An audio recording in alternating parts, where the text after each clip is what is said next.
Saya mengizin meliput wartawan ada siswa kesurupan di sekolah SMK 3. Lalu oleh kepala sekolah nggak senang gitu?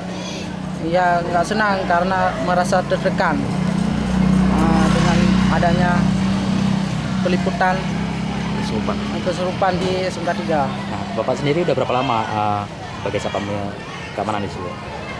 Saya udah 3 tahun lebih di SMK 3. Mengenai honorer sendiri gimana? Ada tunjangannya?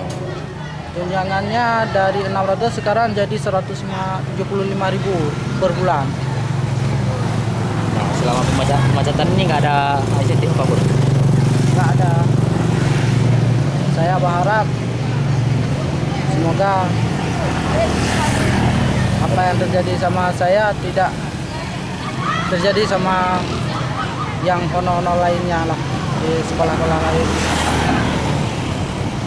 Harapannya kepada dinas terkait, dinas pendidikan atau pemerintah? Nah, bagaimana?